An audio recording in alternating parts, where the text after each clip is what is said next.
வீட்டுக்கு வந்தோனே அவங்க அம்மா வந்து, "ஏன்டி இவ்ளோ லேட்டா வர? எதுவும் வந்து ப்ராப்ளமா?" அப்படின்னு சொல்லிட்டு கேட்குறாங்க. "அங்க யாராவது வந்துட்டாங்களா? உன்ன பேட்டி காண்றதுக்கு?" அப்படின்னு நம்மலாம் கேட்குறாங்க. அத கேட்ட காவேரி, "அதெல்லாம் ஒண்ணும் இல்லம்மா. கடையில கொஞ்சம் வேலை இருந்தது. அதாம்மா லேட்டு. இந்த மாரி உடம்ப போட்டு கெடுத்துக்கணுமா?" அப்படின்னு சொல்லிட்டு, "சாப்பிடு" அப்படின்னா, "இல்லம்மா நான் வயிறு ஃபுல்லா சாப்பிட்டுட்டேன்." "என்ன சாப்பிட்ட நீ?" "இல்லம்மா அங்க தான் வாங்கி சாப்பிட்டேன்." அப்படின்றாங்க. சரி ஓகேன்னு சொல்லிட்டு அந்த ட்ரெஸ்ஸ வந்து பார்க்குறாங்க. "என்னடி கையெல்லாம் ட்ரெஸ்ஸா இருக்கு. என்ன ட்ரெஸ்ஸு?" அப்படின்னு ஓடி வந்து எல்லாரும் பார்க்குறாங்க. பார்த்தோனே, "இல்லம்மா அங்க சுடிதார்லாம் வித்துட்டு இருந்தாங்க. அதான் கொஞ்சம் வாங்குனேன்." "என்னடி ரொம்ப காஸ்ட்லியா இருக்கும் போல இருக்கே." "அதெல்லாம் இல்லம்மா, கம்மியான ரேட்டு தான். நான் தினமும் வந்து கடைக்கு வர போறேன்ல, அப்போ சுடிதார் நல்ல சுடிதாரா போட்டுன்னு வரணும்ல, அதனால தான்." "சரி வீட்ல யாருக்கும் வாங்கலையா? நீ மட்டும் வாங்கிக்கிற?" அப்படின்னு கேட்குறாங்க.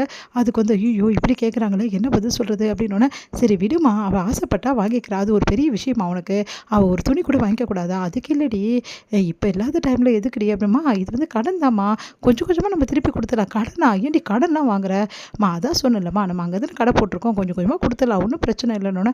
"என்னமோ செய்டி" அப்படி சொல்லிட்டு போறாங்க. உடனே வந்து இவகிட்ட இப்பவே பேசிடு, புரியுதா?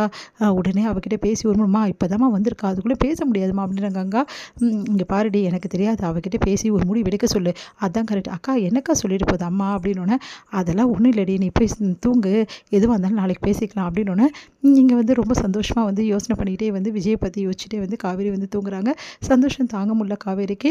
அடுத்து வந்து விஜய் என்ன பண்றாரு, கடைக்கு தேவையானது எல்லாமே பார்த்து பார்த்து செய்றாரு. கடையில வந்து அவ்வளோ அழகா வந்து காவேரி கூட சேர்ந்து அவரே உழைக்கிறாரு. காவேரி எந்த வேலையும் வாங்க மாட்டேங்கிறாரு. இதனால காவேரி ரொம்ப சந்தோஷம் அடைகிறாங்க. இங்க என்ன பண்றாங்க, வெண்ணிலா வந்து காவேரி பார்க்கறதுக்காக வராங்க. அப்ப காவேரி கிட்ட வந்து வெண்ணிலா வந்து, "உங்ககிட்ட கொஞ்சம் பேசணும்" அப்படின்றாங்க. "உங்ககிட்ட நான் எதுவும் பேச வேண்டியது இல்லன்னு" வெண்ணிலா கிட்ட காவேரி சொல்றாங்க. அத கேட்டு, "இங்க பாருங்க, உங்ககிட்ட நான் பேசணும். அதுக்காக தான் வந்திருக்கேன். நீங்க தான் வேலைக்கு போயிட்டீங்கல்ல, அதோட விட்ட வேண்டியதுதானே. எதுக்காக விஜய் வந்து தொல்ல பண்றீங்க?" அப்படின்னு கேட்குறேன். "என்னது நான் தொல்ல பண்றேனா?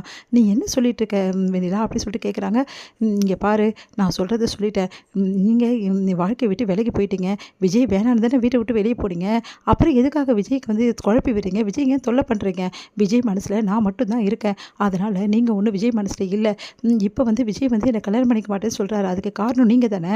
அப்படின்னோனே அதிர்ச்சி அடைகிறாங்க. "நீ என்ன பேசிட்டு இருக்க? விஜய் என் புருஷன். என் புருஷன்கிட்ட எப்படி கல்யாணம் பண்ணிக்க சொல்லி நீ கேட்ப?" அப்படின்னோனே, அப்படியே வெண்ணிலா செமையா டென்ஷன் ஆயிடுறாங்க. உடனே வந்து, "இங்க பாருங்க, விஜய் வந்து உங்க புருஷன் ஒண்ணும் கிடையாது. விஜய்க்கு உங்களுக்குள்ள சம்மந்தம் அந்த அக்ரிமெண்ட்டோட முடிஞ்சு போச்சுல்ல.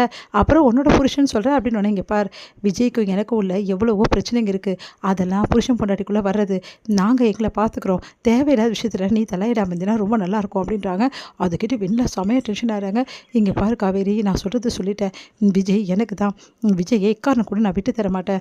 இங்க பாரு, நீ ஒழுங்கா வந்து நீ கழுத்துல போட்டிருக்கல அந்த தாலி, அந்த தாலிய முதல்ல எடுத்து வச்சுடு, கழட்டி வச்சுடு. அதான் உனக்கு நல்லது. அந்த தாலிய கழட்டி குத்துரு." அப்படின்னு சொல்றாங்க. அத கேட்டு, "ஏன் தாலிய கேட்கறதுக்கு நீ யாரு?" அப்படின்றாங்க. அத கேட்டு வந்து வெண்ணிலா செமையா டென்ஷன் ஆயிடுறாங்க. உங்களுக்கும் விஜய்க்கும் ஒண்ணும் இல்லல்ல. அப்புறம் தாலி எதுக்கு போட்டுட்டு தொல்ல குடுத்துட்டு இருக்க?" அப்படின்றாங்க. உடனே அங்க வராங்க அவங்க அம்மா சாரதா, இங்க பாரும்மா, தேவையில்லாத பேச்செல்லாம் இங்க பேசிட்டு இருக்காதீங்க. என் பொண்ணு தாலி போட்டிருக்குது, போடாம இருக்கிறது அவ இஷ்டம். அத நாங்க பார்த்துக்குறோம். நீ உன் வேலைய பார்த்துன்னு இரு. பையன கல்யாணம் பண்ணிக்கணும்னா, நீ போய் அவன்கிட்ட தான் கேட்கணும். அத விட்டுட்டு என் பொண்ணுகிட்ட வந்து பேசக்கூடாது. என் பொண்ணுக்கும் அந்த பையனுக்கும் உள்ள சம்மந்தம் எல்லாம் அறுந்து போச்சு. இதுக்கப்புறம் நாங்க யாரோ, அவன் யாரோ. தேவையில்லாம இங்கெல்லாம் வந்து என் பொண்ணுகிட்ட தேவையில்லாத பேச்செல்லாம் பேசிட்டு இருந்தா நல்லா இருக்காது பார்த்துக்கோ. நான்லாம் ஒரு மாதம் இருக்க மாட்டேன்." அப்படின்றாங்க சாரதா. அத கேட்டு, "இங்க பாருங்க ஆன்ட்டி, நான் வேணும்னு சொல்லல. நான் உண்மையா தான் சொல்றேன். இங்க இங்க இவங்க இந்த மாரி தாலிய போட்டுட்டு இருக்கிறதால தான் விஜய் வந்து என்ன கல்யாணம் பண்ணிக்க மாட்டேன்றாரு. இவங்க தாலிய கழட்டிட்டா இந்த பிரச்சனையே இல்ல." அப்படின்னோனே செம்மையா டென்ஷன் ஆயிடுறாங்க. காவேரி சொல்ல போறாங்க. "நீ அமைதியா இருடி.